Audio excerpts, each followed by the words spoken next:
साल तक बॉम्बे इसलिए नहीं जा पाया क्योंकि किराया बहुत था। उस टाइम तो उतना किराया बहुत लगता था। बाद में दोस्तों ने जो कंट्रीब्यूशन दिया, सबने चंदा दिया, तो फिर हम बम्बई पहुँचे और वहाँ कुछ ही दिनों में हम वापस हो गए क्योंकि वहाँ इतना महंगा था कि हम वहाँ पर रह नहीं पाए। और जो हमारे रिश्तेदार थे उन्होंने भी असमर्थता व्यक्त की रखने के लिए।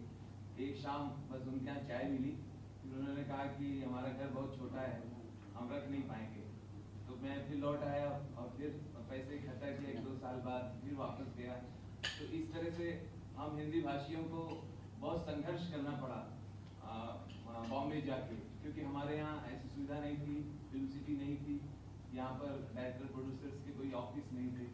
तो मुझे लगता है कि मेरा सपना भी साकार होने जा रहा है।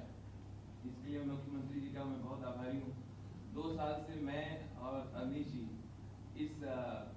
इस विषय पे हम लोग अध्ययन करते थे। मैं किसी न किसी को बुला के जो मेरी समझ में आता था, दिल्ली से मुंबई से लेके आता था।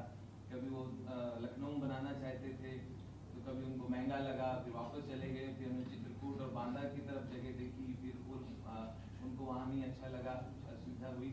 इस बार मुख्यमंत्री जी ने सारी बाधाएं दूर कर दी हैं, जिसके लिए मैं उनका अभिनंदन करता हूँ। और सारे पॉइंट्स हो चुके हैं। मैं सिर्फ ये कहूँगा कि जब भी आप लोग आएंगे, मैं स्वागत के लिए हमेशा खड़ा रहूँगा और जो जो मुझे कार्य दिया जाएगा मैं करने के लिए हमेशा तत्परता से मौजूद रहूँगा, खड़ा रहूँगा, श्रम देने को तैयार हूँ। क्योंकि मुझे मेरे साथियों का दर्द पता है, मेरे साथी कलाकारों का दर्द पता है, जो बम्बई में अभी भी भटक रहे हैं। एक लड़का जो वहाँ कानपुर से हीरो बनने आया था, अभी वो मेरी गाड़ी चलाता है, लेकिन मैं समझता हूँ कि दोबारा वो एक्टिंग में आएगा क्योंकि इसके अंदर बहुत क्षमता है। तो बहुत सारे ऐसे कलाकार कभी प्रयागराज में, कभी गोरखपुर में हमें मिल जाते हैं, अच्छा गाते हैं, हमें सुनाते हैं। हमें शर्म आती है कि हमें तो लोग जानने लगे, ये देखो इतना अच्छा गाता है और इसकी पहचान नहीं है।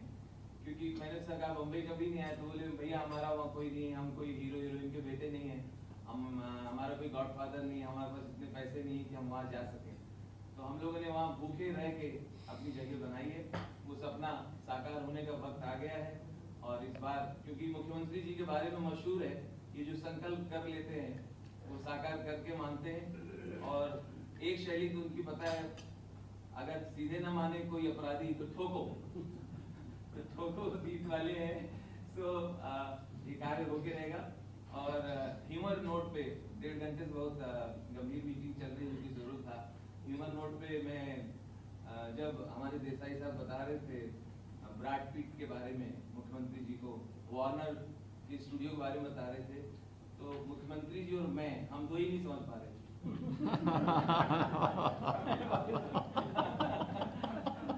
और धीरे धीरे लंच टाइम हो गया तो योगी सर कल लखनऊ मेरे साथ बड़ा अजीब हुआ। यहाँ भी बहुत ह्यूमर है। लंच टाइम था, खाने के लिए होटल गया मैं, हमने कहा खाने में क्या तैयार है, तो कहने लगा भाई साहब ये तो लंच टाइम है, लंच टाइम में तो खाना मिलेगा नहीं। हमने कहा लंच टाइम में खाना नहीं मिलेगा? नहीं, लंच टाइम में वेटर लोग खाना खा रहे हैं। जब आपको भूख लगती तभी तो उनको लगती है। तो हमने कहा अच्छा, तो अपने मैनेजर को बुलाओ। तो कहने लगा नहीं, मैनेजर तिपारा सर हैं। तो हमने कहा लंच तुम्हारे कब मिलेगा? बोले लंच के लिए आप जो है सुबह सुबह 8 बजे आ जाइए, कोई रहेगा नहीं, हम खिला देंगे। तो यहाँ पर इस जोक का ये मतलब है कि आप लोग जाइएगा नहीं। आप सबसे निवेदन है कि यहाँ पर भोजन की व्यवस्था है और मुख्यमंत्री जी से भी निवेदन करेंगे कि उसमें भी वो अपना समय दें। और मुख्यमंत्री जी ने समय दिया, उनको बहुत बहुत आभार। और हमारे जितने महानुभाव मुंबई, दिल्ली, सब जगह से आए, बहुत बहुत धन्यवाद, बहुत बहुत अभिनंदन, धन्यवाद। मैं चाहता हूँ कि खत्म होने से पहले तो संगीत से ही खत्म किया जाए। मैं बोल लूँ उसके बाद फिर आपका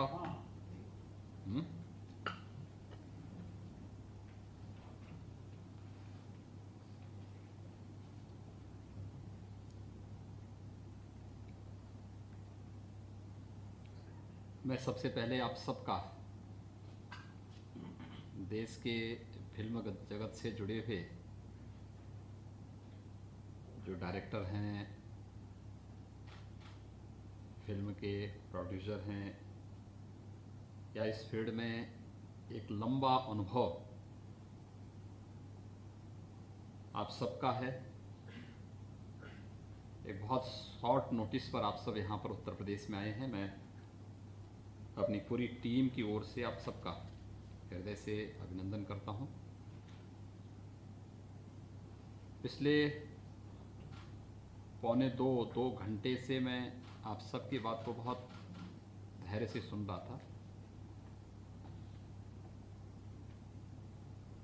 दोनों चीज़ें देखने को मुझे मिली। एक तो एक उत्साह, एक उमंग,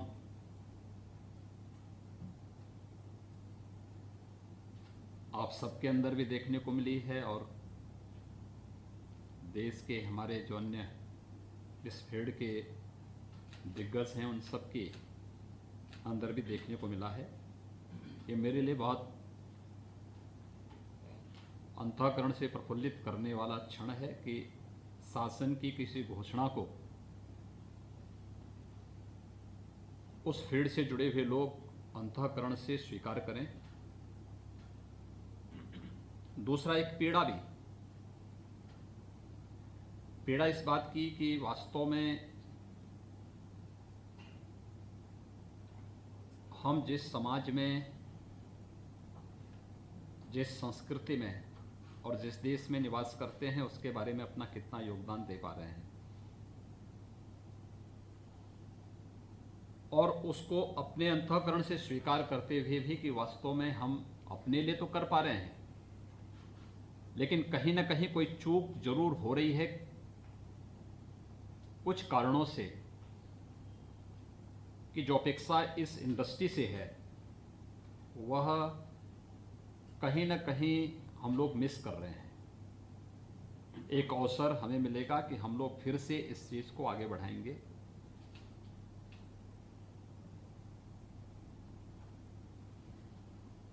उत्तर प्रदेश हम सब जानते हैं कि आबादी के हिसाब से देश का सबसे बड़ा प्रदेश है। 24 करोड़ की एक बड़ी आबादी हमारे पास है। 7 राज्य उत्तर प्रदेश से सटे हुए हैं। बिहार है, झारखंड है, छत्तीसगढ़ है, मध्य प्रदेश है, राजस्थान है, हरियाणा है, फिर दिल्ली है और एक देश नेपाल भी उत्तर प्रदेश के साथ एक बड़ी सीमा उत्तर प्रदेश से उसकी जुड़ती है। उत्तराखंड भी तो, हाँ उत्तराखंड भी है, ऐसे में उत्तराखंड भी है, बंगाल भी है। नहीं बिहार के बाद फिर बंगाल आ जाता है, लेकिन ये है, ये 7 राज्यों के साथ साथ एक देश के साथ हमारी सीमा जुड़ती है। और आप अद्भुत जो बात उत्तर प्रदेश के बारे में, उत्तर प्रदेश भारतीय संस्कृति और भारतीय परंपरा का एक केंद्र बिंदु है। प्राचीन पौराणिक कालखंड से लेकर के अर्वाचीन काल तक देश की आजादी की लड़ाई में भी इसका जो योगदान है, आखिर दुनिया की सबसे प्राचीन नगरी काशी उत्तर प्रदेश में है। मर्यादा पुरुषोत्तम भगवान श्री राम की जन्मभूमि उत्तर प्रदेश में है। भगवान श्री कृष्ण की पावन जन्मस्थली उत्तर प्रदेश में है। गंगा यमुना के संगम की स्थली प्रयागराज उत्तर प्रदेश में है। देश के अंदर अगर हम पुराणों की धरती के रूप में इसकी वो करें तो वह नैमिष तीर्थ भी श्रीमद् भागवत महापुराण का सबसे पहला वाचन जिस धरती पर हुआ था वह उत्तर प्रदेश में है। सुख तीर्थ उत्तर प्रदेश में है। यानी अपनी वैदिक और पौराणिक परंपरा को समेटे हुए चित्रकूट को आप ले लीजिए, आपका अन्य जितने भी श्रृंगेरपुर को ले लीजिए, कौन सा ऐसी जगह है जो यहां पर नहीं है।